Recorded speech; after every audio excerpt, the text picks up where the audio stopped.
Loath as I am to do this, I feel like this episode requires some introduction or explanation. Casanova Frankenstein and I discuss race quite a bit. I'm sure the subject would have come up anyway, as we're both black cartoonists, and part of the reason I wanted to talk to him is to discuss that overlap that we have coming from similar, though not identical, circumstances. But the interview took place the day after George Floyd was lynched by the Minneapolis police. So that definitely, I'm sure, was at the back of our mind, although it doesn't come up explicitly. The sound quality is not the best. We didn't have the best connection. So the audio does drop out here and there. It's a little rough. And it was recorded over 2 sessions. So there might be a slight lapse in continuity, if you will. I first became familiar with Casanova's work through his book Purgatory, which was published by Fantagraphics Underground. It's an excellent read if you get a chance. Definitely order it.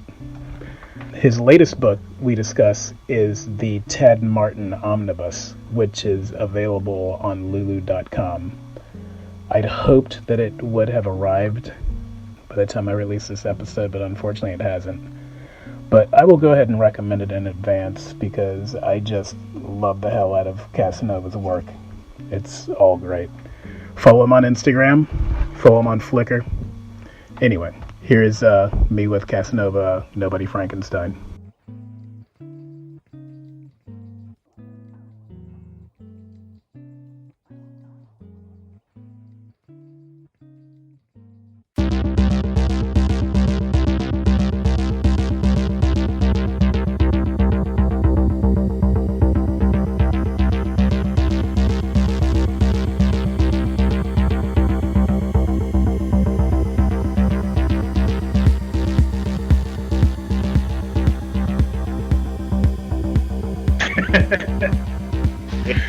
Cool.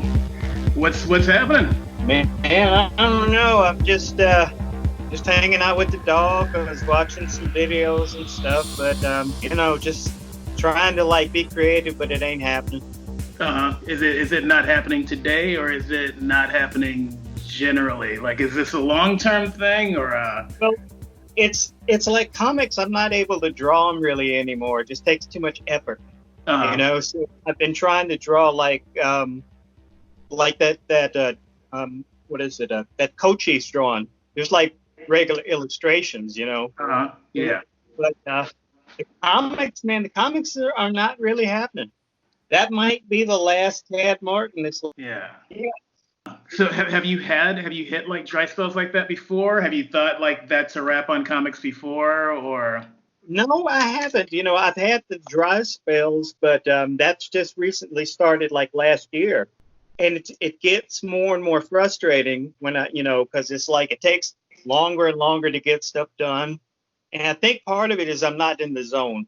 Yeah. Something happened to that zone, the mental thing. And I have multiple sclerosis, so I think it's like a disconnect up here. Does that have like an effect on that, or does it? I know you posted that it made it more difficult for you to work. It's a concentration thing for one. The other thing is it's when I used to draw, I used to just get into like the 2 pages a day, just knock that out, Now I'm just like, I'll just look at a panel and I'll just be like, for 3 hours trying to get that straight, Maybe, a big part of it could be that I'm trying too hard to make everything look right. I'm trying to balance the page with panels so that the panels like work with each other and then they work as a whole with the page.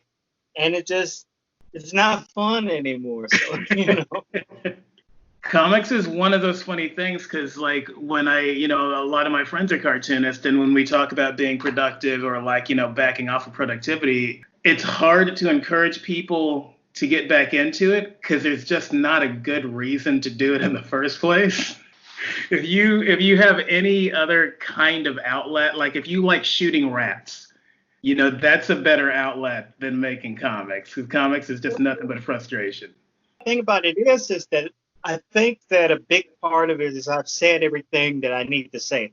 Yeah. So comics really doesn't have a purpose. I've like written all the stuff I felt was emotionally important that people read. Maybe they'd get something out of it. You know, I'd get something out of it because I'd be figuring out situations that I had gone through. So when you like put it down on paper and you're looking at it, you're like, you go back and you remember all this stuff, and while you're remembering it, you're thinking about it with the mind you have now, and you're like, huh, okay, all right, I see now. You know, I was too dependent, or or they were wrong, or whatever it Yeah. is. Yeah, you But definitely get like a different I guess it's like a more objective viewpoint when you're taking those memories and trying to translate it into a narrative. It definitely does tease out some issues that you, when you're just thinking about it, might not come up. right, I think that, and you said like objective. It only works if you are able to step outside of yourself. Let's Yeah. put it that way. Otherwise, you're never going to get that objectivity. You're going to like what's his name? Joe Matt. His stuff isn't objective at all. I don't think. Whereas Harvey Pekar, he wasn't objective either. That was just straightforward. This is what happened, and this is what I did, and this is how I was feeling, and it's all in the past. But I try to like make it so that I'm not heroic. I'm not a victim, because either one of those to me is disingenuous. Well, it tilts, kind of tries to tilt and bring the reader over to one side or another versus just giving them the situation and letting them take it where they will. Right. And I've had like reviews that for some people, they don't understand that, there's no heroes and there's no explanation of it. And I was thinking, maybe it's just there's too many comics now that, it's just happy stuff. I don't see anybody like really drawing anything that has any pathos or any it's just always like if my family was great and we went to the beach, I love my girlfriend. I want to read something that has something to it. Yeah. What's your happy life? That makes me feel worse. So the first book that I read from you was Purgatory. I found that at my local comic shop, and I think I'd read something written up about it on the Comics Journal maybe. And yeah, that's like when I immediately, I was just like, this looks very similar to my experience, like not exactly, but just kind of, I don't know, the misfit nerdy black kid who gets his ass kicked all the time. You know what was funny? When I went off to college, it was like I was the coolest dude at school. Everybody thought I was, but it was all white dudes. It's like, oh man, you are so cool. And nothing changed between that. My freshman year in college and my senior year in high school. I'm the same person. That tells me these white dudes have a different perspective on what cool is. I think that black people in general, their idea of what cool is going to be more fashionable or more style or more, something like that, But if you're like walking around with your ripped up jean shorts and all that stuff, you can't be cool.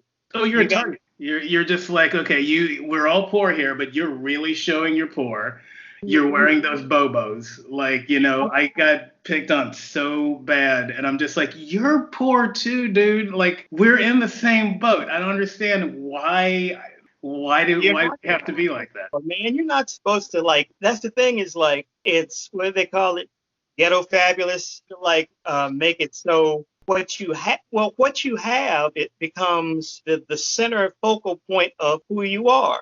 Right. Which is disturbing because the people that fall for that materialism, they don't develop themselves personally. They're really concerned about what other people are thinking of. So they don't delve into more. If you're just laying back and you're thinking about what could I have done better in that situation, and you're being introspective. Well, if you are just making money to do things to impress other people, you're never going to be introspective. You're going to be always thinking about what they're thinking more than what you're thinking. Yeah, it becomes kind of like a game of chess. like exactly. And you have to like keep up. yeah, it's weird because it's to keep up with the Joneses thing, but for black people, keeping up with the Joneses isn't about the house you have. It isn't about the appliances and all that stuff. It's more about the car and the Mhm. clothes. The two things that to me, keeping up with the Joneses even for the white people is foolish. But to have it like, so that the clothes mean so much is that is a waste of money, and I don't have money to waste. I don't see how people like manage to live and spend the money they do if they're poor. I don't get it. I've never understood that. Oh man, it's Yeah. depressing. I lived in Houston for years, like in the late '70s to early '80s. Then Mhm. moved down to even people in Texas don't know this town, Dickinson. Have you heard of that place? No. It's like a half hour outside of Houston, but it's the country. And Mm. we like I mean the country. I visited there again for the first time 2 years ago, like for the first time in 30 years, and I was not prepared for how backwoods it was. Like it Well, was. I like the country in some ways, but it's hard to at least for me when I was in Jackson, you had like a 4 mile drive to get to the nearest store. It's down like back roads, and and to me that's just too fucking far to Yeah. get to anything. If you want to get to a hospital, you got to drive into the city, and that's like 45 minutes to get there. So you get like lost in this. Whenever I'm there, I just get a bad vibe. I'm just waiting to leave. Go to visit my father. It's just like, hey, how you doing? Try to keep a cheerful face when I get the fuck out of here. And when I remember like a lot of your comics take place in Chicago. So what's the Mississippi connection? My parents both were born in Mississippi. My mother was raised in Mississippi. My father, he came to Chicago as a little kid, but he went back to Mississippi to go to college, and that's where he met my mother. Okay. As he was going to school with her brother. It's a weird story, man. This is a weird story. My family's like haunted. My I think all black families are haunted. But yeah, please tell me about your haunting. my father grew up in Chicago South, so when he was I think 15, 16 years old, he fell in love with this girl, and she died of a brain tumor. And so he was all broken up and stuff like that. He didn't want to like get serious. He play around with girls and stuff. And so he gets to Mississippi, and he's friends with this guy Carl. And so Carl says, well, why don't you come visit my house. So he goes into Jackson. He's at his aunt's candy store, half a block away from Carl's house. So he's at the candy store, and he's like, looking over at the house, and he sees this girl, and the girl looks pretty much exactly like the girl that had died, and that turns out to be my mother, Okay. the girl he saw. So here's the official story. The official story is that my father left college because he was afraid of like all the civil rights stuff that was happening. He goes back to Chicago. He happens to meet my mother there, sees her on a bus, like just randomly in Chicago. They sneak off and they get married. My grandparents were paying for his apartment, but they find out that he's married now. So then they have have a wedding. That's the story that he tells. But that makes no sense to me. Right. What makes sense to me is that he knows this is the girl that he wants, but his family doesn't like her or her. They think that her family's trash. They're not about, him and her. And he wants to quit college. When he wants to get married, they're like, no, no, no, we ain't having. So he actually leaves, I believe, he leaves to go back to Chicago because they figured out a way that she could also come to Chicago. And then, like, this happens without the parents knowing. So there's no interference there. They're together, they get married on the sly. That makes a lot more sense than, oh man, I just left because I left the girl that I was deeply in love with. It reminded me of my dead girlfriend that I'd never meet another one like that again in my life. I left her because, just there because I was afraid of white people and I was never going to see her again. It was all right with me. That don't make no sense to me. That's just crazy. But even now, and it's weird because every time he'll tell the story, he'll tell it slightly differently. Like some fact will be like he'll bring up something he didn't bring up before that like you go, okay. Or like something will change. Oh no, it wasn't on the bus. It was like well I knew that she was gonna be a nurse, stuff that he did. Yeah. Plus, here's a weird thing. My mother died recently of a brain tumor. Sorry to hear that. Just like the girlfriend. Yeah. My father, again, not the most introspective person. He's getting better though, but he told me about this dream he had. And in the dream, it was his cousin Charlene, she's also dead, sitting next to my mother, also dead, and the girl, what's her name? Say Angie. And Angie was sitting like they were on a train, and she was sitting like opposite my mother and Charlene, and my father was there too. Angie looks at my mother and she says, you married my husband. And then like Charlene just looks over and my father and she just kind of smiles. And then my mother looks over and smiles. And my father doesn't get it. He's like, I don't know what that means. I'm like, yeah, dude. So, your subconscious knows. Your subconscious will tell you out for sure. For sure. So what's in it for him after all this time to continue to like have that story? Like what's there to protect?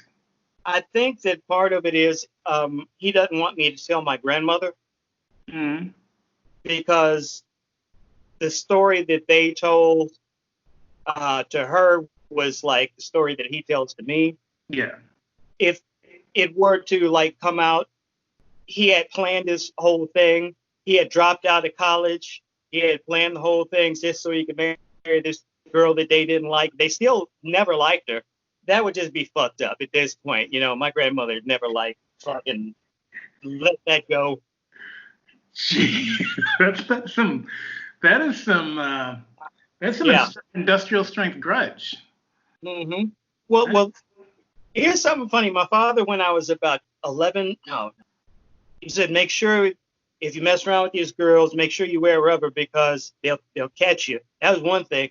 The other thing he said is never drop out of school for a woman. I was 12. Now, add that to what I know now. Never drop out of school.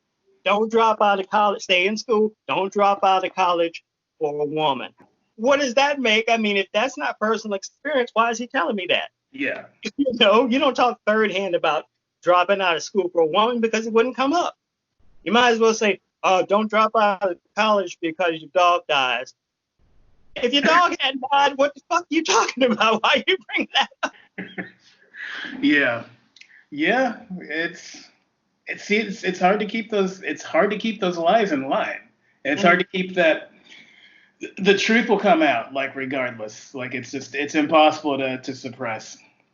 Well, it's like my father said. Me and my brother are just total opposite. And my brother's a nice guy, but he's fetal alcohol syndrome because he's adopted. He has this thing where he follows like the worst people, and he's always in trouble because of that. But my father said about me, I got one son that can't lie and another one that can't tell the truth. And he always was like kind of like weirded out by me not being able to like lie to bosses or things that to his mind would be beneficial. Yeah. But to me, it seems if I start doing that, then I won't stop. I believe in like a personal code. You have to have like that personal code, or else you start to deteriorate. Your morals will start to deteriorate. I can tell you there has never been a time that I've lied and not regretted it. Like, it has always been like, it has never turned out well. The few times that I've had to lie to my parents, I think that's like the only time I was like really ever telling a lie was to my parents, but it was always things that they would not understand if I told them the truth. They wouldn't believe me if I told the truth because it sounds ridiculous, the shit that I do. For example, when I was 12 years old, I was working in the summer at my grandmother's store. She had a pharmacy and on the other side was like this medical center. And I was working the candy counter at the pharmacy. And it was some bad part of Chicago when these people would come in, kids come in, try to rip you off, all their little tricks and stuff. So when there was free time, I like tried to enjoy it. So here I was like doing a little drawing and stuff and trying to like learn how to draw. And I would draw these like just make up characters. I remember I had like drawn up these characters and I was looking at them and I tore it up because I didn't want anybody to kind of see it because it wasn't that good. But then I like thought, wow, if I throw this away, some garbage man is going to find this and get rich because he's going to like, I'm 12, And so I took it and I like I stuffed pieces into a bottle, a glass bottle. And then I like was going to throw it away. And I looked at it and said, yeah, you can still see it through this bottle though. And under the counter, there was this can of silver spray paint. So I just start spraying in the bottle. That's when I said, you can't see it, but I want to destroy the evidence, so I'm going to burn it. So I had this bottle full of spray paint, this glass full of spray paint, and I took a match, man, and I was going to drop the match in there, but that flame shot up hot, got my hand like all this cooked. And so like, that was when I had to tell a lie to my parents because the truth, they would think I was insane. And I know they would say, well, you can't do any drawing anymore because this is how and that wasn't about to happen because that was always my biggest fear, that I would like be told that I can't draw anymore. Teachers, I would be afraid they would say that when I was at work and would have like, I would have my notebook. I was afraid the bosses would say it, but it never happened. But it was always a big fear. That would be taken away from you in some way? Yeah. Yeah, I think the only time I ever like hid drawings was when I was a teenager and was drawing my own pornography. Yeah. And so that I just chewed up, and I'm just like, nobody's going to be able to like. I would do the same thing. I would like destroy that stuff. A few years later, I was drawing it and putting it in mini comics, So like, I guess that few years of getting out of puberty really means a lot to like your psyche, or maybe it's just that now you're not under your parents' roof, so it's not a shameful thing anymore, or it's not a risky thing anymore. It is. No, definitely getting out from under the roof was very freeing. Like you could just, you're your own person at that point. Yeah. Go back to like home for like Christmas vacation, and that first like year, man, they would treat me like I was 15 again. Where are you going? What time you gonna be back? And I had to tell them, I've been like doing all this stuff on my own for the last year, so I don't think you should be so worried about me like coming in now, But yeah, man, it's a whole new world, but it takes a little while for them to like catch on that you're a different person. Yeah, it's weird though, because like I I kind of get it a little bit now because I have a 5-year-old.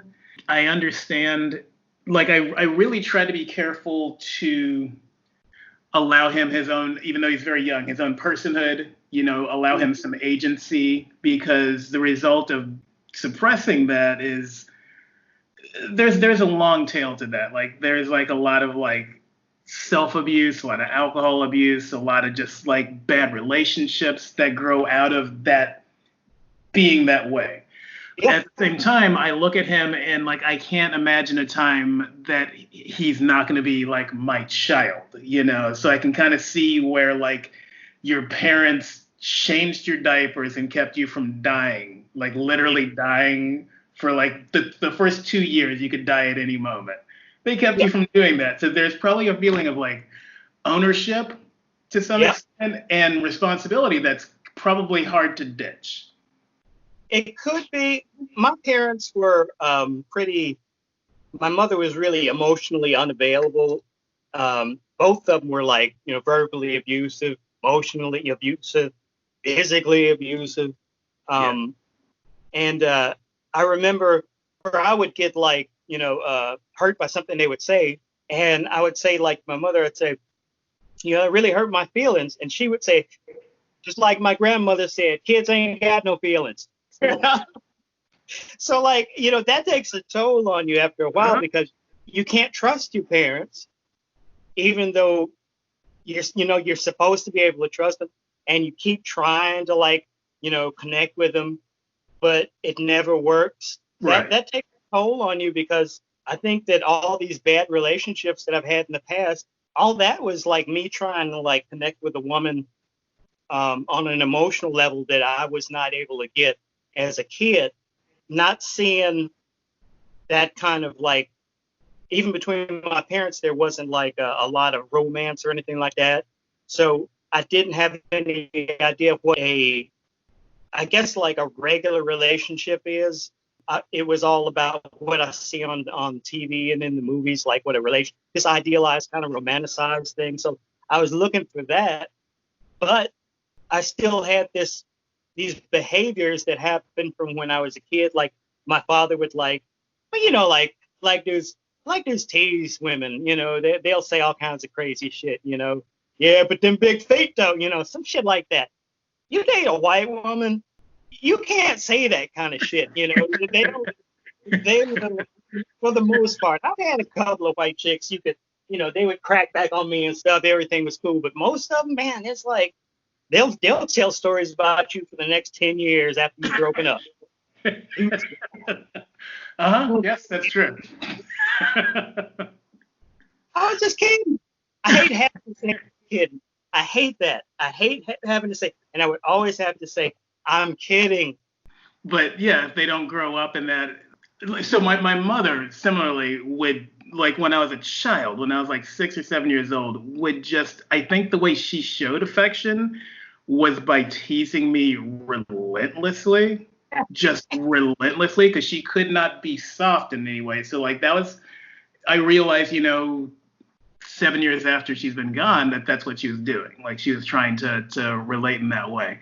So she would tease me. I was a very sensitive kid, and I would start crying. And she would say, "You are no fun at all," and then just walk away from me. So like she tortured me to the point of emotional breakdown, and then didn't do anything to bring me back from that. So what I learned from that is you just tamp whatever your feelings are, you tamp them down because they're inconvenient for your parents. And it's really hard to not tamp down after a lifetime of doing that. And then they wonder why don't you ever smile? Why don't you ever, or here's my favorite. You can come to me with anything. Just tell me the truth. Hey, it'll be okay. I won't be mad. That's the biggest goddamn lie. Come on, man. Come on. But they'll come up mad and say, "Did you do that?" Yes. And then you get your ass beat. So I mean, so if you like, I don't know what kind of example I could use, but if you did something fucked up and you just came to them and said, "Oh, I did this," like they're gonna actually like back you up.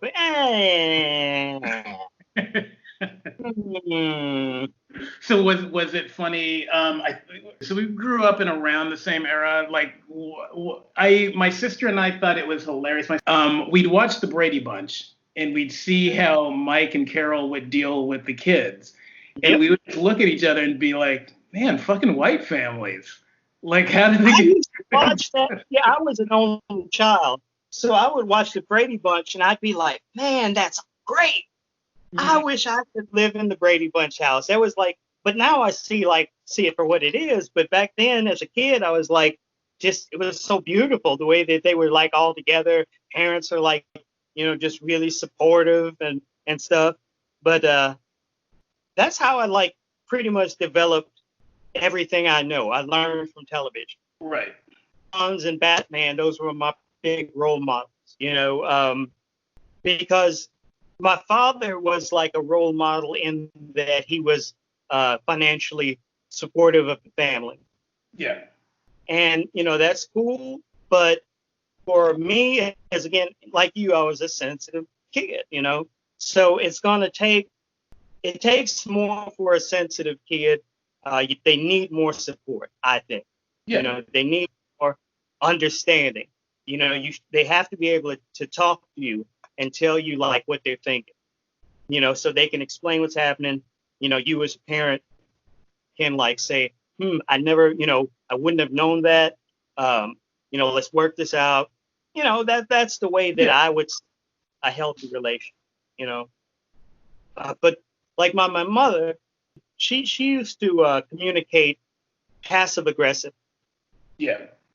When I just graduated from high school. It was the summer before I went to college, and I had this girlfriend in a real nice neighborhood, Hyde Park. She had she lived with her parents, and they had this huge apartment that was like 4 blocks away from the lake. It was like real, it's just fancy. But my mother didn't like her because she was white, and so my mother would do this shit like, I'd say, "Can I borrow the car?" "Yeah, you can borrow the car." And then I'm ready to go, and she would say, "You ain't going nowhere till you mop this floor." And then you're mopping the floor, and I'm like, "God damn," and I'm kind of talking. She said, "And you keep up that talking, you ain't gonna borrow this car." And so yeah, it was I had an interesting upbringing, man. Yeah. But it helps with the comics, Yeah. all those stories and stuff. That was my big thing with Purgatory is I was actually trying to give that story away to like an anti-bullying campaign. And I contacted like 3 or 4 of them, and none of them would even write back. And I think the reason being is because it contained like too much racial stuff, and it had a little sexual stuff, but mostly it was the racial stuff. And I don't think that white liberals, the ones in charge of like the whole bullying thing, they don't want to hear about the racial stuff.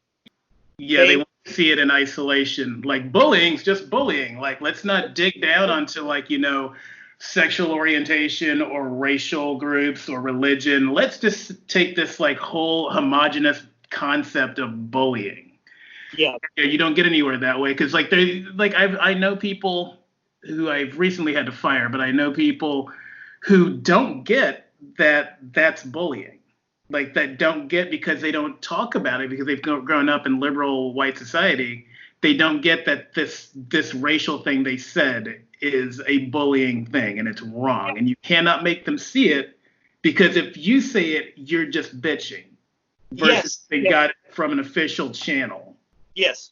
It's like when you go to work and your boss does something that is racist, and but you can't prove it because what the standard is that you have to prove that he's a racist. You have to prove that it's in his heart.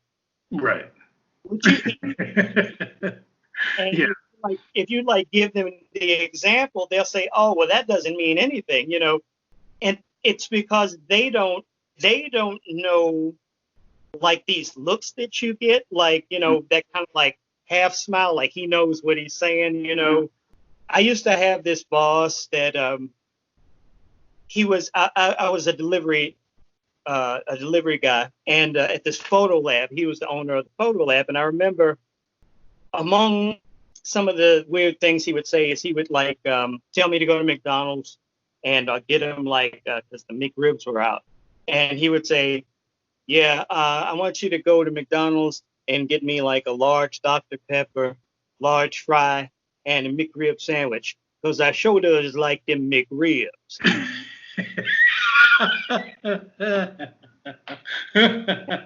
And now, if he wasn't the boss, I had brought that up to HR. If I mean, or if he had a company where there was HR, but if I had brought that up to HR, they wouldn't have like gone anything with it. It was well, he says he sure does like those McRibs, and I said, yeah, but it was the way he said it. He says, well, people say things in different ways, and then, oh God, they have an excuse for all the worst behavior. That's horrible. I think I got nothing.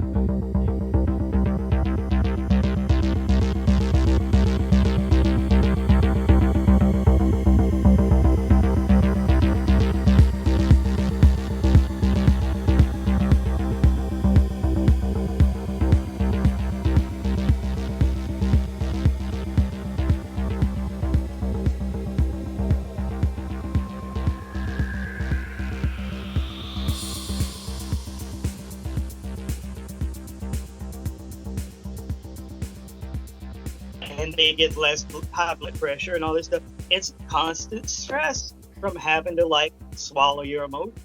Yeah. Yeah, there's that you have to bear up under, sometimes like covert and sometimes overt racism, and at the same time you have to behave and comport yourself in such a way that you keep them at ease because you don't want to make them nervous with your blackness.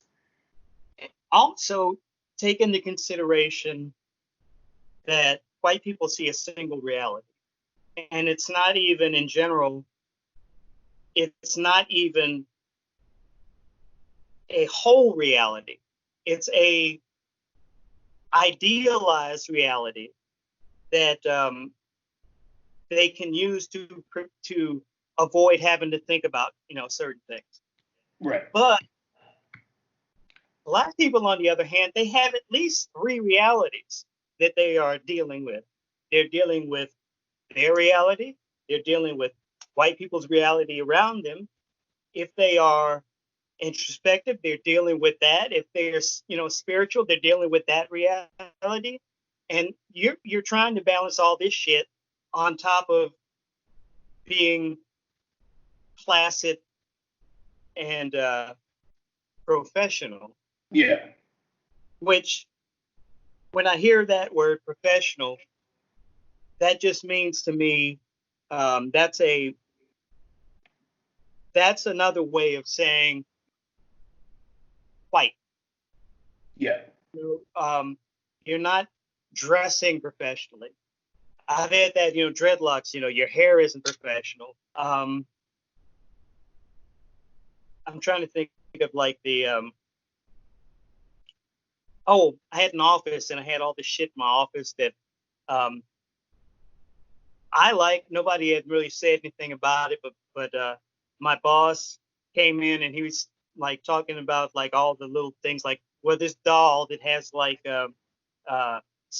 toothpicks through the lips hanging on the wall. There's a picture of Robert Mitchum choking out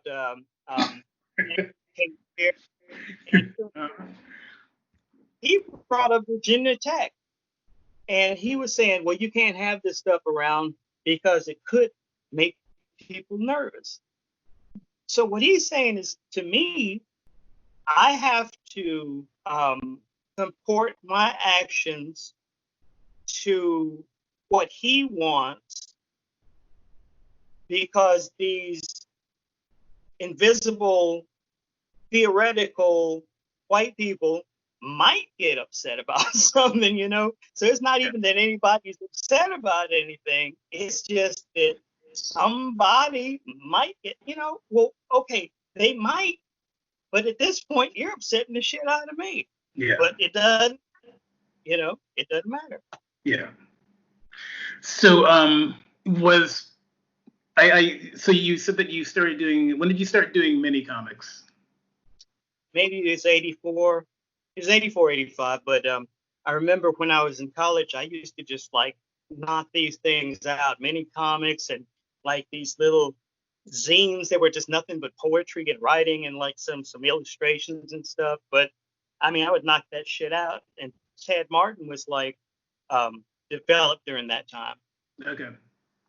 As a matter of fact, I put together this omnibus of material, and in the back, there's like this mini comic stuff from, let's see, this first Tad Martin story from 1985. Yeah, this is like the prototype, you know. Actually, to tell you the truth, I did the first Tad Martin story when I was in high school, so that'd be 84. Okay. You know, so, and then there was another, hell, I was about 14 or 15, and I did like the first Tad Martin story. So, Okay. yeah, And it's been a long time. what's the story on Ted? Like, what is his mission?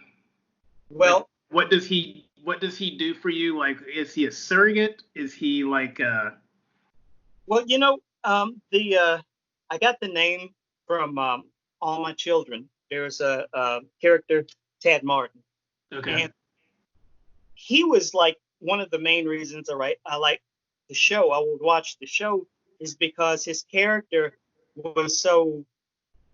The actor would just throw in these like ad libs. They were so funny, you know, and he would do it like with this like dry, like plain face. He would get into like these situations that were like beyond him, not of his own making. And it reminded me a lot of like about my life. And the way he would react to things was like the way that so I really identify with the character. So I took the name and I put it into this book and I started drawing these stories that were just like, you know, it had nothing to do with me, just trying to like learn how to do the stories and stuff like that. But after a while, I started doing like stories about myself, and then so I would put Tad in that position, being my surrogate, as you'd say. And the thing is people would say, well, why do you draw a white character? There's a couple answers to that. The main answer is he's not a white character; he's a biracial character, and that was stated way back when. But people take him as a white character, so he can say things that white people would listen to. Because if a black dude says it, again, it's preaching, it's complaining. White dude says it, they didn't even know I was black until like I think 2015 when Tad Martin #6 came out. Nobody knew. The main reason is this: I knew when I started drawing that if I was going to do books, I would have to do a character that looked white, because white readers, the bulk of readers, white male readers, don't want to hear about the black male saying anything, you know, even if it's like talking about just like regular shit, then, you know, it becomes a black comic and they don't read black comics. And I used to say that to people, and they say, "Oh no, that's not the way it is." And I would say, "That's the way it is." And it was proven, like, you know, with these comic books where they change the character to a Puerto Rican or, you know, or a woman or whatever, they freaked the fuck out, you know. So this was back in 1991 that I had figured that out, and I was like, you know, I'm not having it, man. I'm going to do a character that they're going to like him or dislike him just based on the quality of the work, not because of any like psychological baggage that they might have. That's where Tad Martin came in. It's very similar, like my character Ivan in Black Sheep. most of what he does in the comic is just stuff that I've done, and the reason, and he's a Latino, like a Yeah. punk rock Latino, because I wanted him to be like somewhat out of place, like the way I was at punk shows. But you'd see way more Latinos than me. Like you'd see just me, and then like a sea of other people. I could hop in a pit. The pit would dissipate immediately, and I'm just like, I'm just dancing like you guys are. I'm not gonna do anything. If I drew myself in that situation, they'd be like, well, we want to know what it was like to be like a black kid in Ventura in a beach town. And it's just like, I didn't want to talk about that. I wanted to talk about being an aspiring artist who's a drunk and being like in that weird in-between space between adulthood and your teen years. I just want to talk about that. I didn't want to talk about being black and being in that interim space. I just wanted to talk about the facts. So yeah, it's very interesting. It's very similar, it sounds like, to Tad. I think it was the second issue that I started actually being more blunt about it. Like I would drew his grandmother just like black, full features and everything. I would talk about race. Again, it wasn't a black man talking about race. It was this character that looked like them somewhat that was talking about it. After a while, I got to the point where I realized that I can't tell the whole thing through Tad Martin. It got to the point where I really did want to like talk about like shit that had happened that involved race and all this kind of stuff. So I had to draw myself. Was Purgatory the first time you actually drew yourself in a comic, or had you done that before? I did that. Tim Goodyear, he printed a lot of material that was like that between 1996 and 2006. I didn't draw. I don't think I drew any regular comic book stuff, but I would have a notebook and I would draw comics in a notebook, and I would do it while I was at work. So every time I get a free minute, I would draw something. I used to work at Motorola in a clean room, and they'd have us scrambling around, you do your process to make the wafers and stuff like that. And what I would do is I would have like this, I had this clean room notebook, and it was blue thread. And, I would be like doing my little thing with, the oven or like the acid bath or whatever. And in there, I would be constructing the panel in my head. Then when I was finished with this process, boom, I go over, I have 2 minutes, I draw the panel out. And that's how I did like shit for that 10 years. And a lot of that stuff, Tim Goodyear published, I think it was 2006, 2007. It was Jagoff was one of the titles, and Negro Frankenstein was another one. And I was like free-handed and ballpoint pen. That's another thing that I would really like people to like know that I did that, because I think that it makes, at least to me, it makes the work more impressive, because you're doing it on the fly and you're not fucking it up. I collected all this stuff together, and it's like 250 pages worth of shit. And Gary Groth said that he was gonna print 3 books. He did the first one. The first one was In the Wilderness. That was the first collection. And since that time, he put the Tad Martin book out. He put something else out. I'm going to think. I can't remember all the books and shit, but I'm still waiting right now. I'm waiting to see if he like still wants to do the other books. And it's a lot of like funny shit too.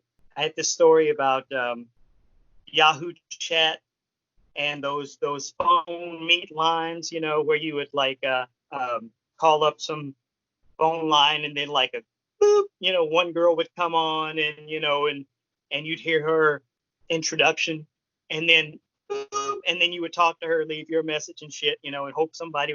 Man, I did that kind of shit. I did Yahoo Chat. I did like all this stuff. It was like my dignity just began to like, it began to rot away, because like it was like I was doing shit that I would not have done under any other circumstance. But that thing that with the Yahoo Chat and all that stuff, it started becoming an addiction, and it started becoming like fishing. And you're here, you're trying to fish for a woman, and if you don't catch anything. You actually spend more time doing the fishing, when you should be doing other shit, doing the fishing. Like I would be at work at Motorola or like at this other place I work. I'd be using their phone, man. I'd go in there and use their phone and call people. Yeah, it's embarrassing, man, but it's the truth. So I don't consider that meta. I consider that confessional, not necessarily meta. To me, meta is like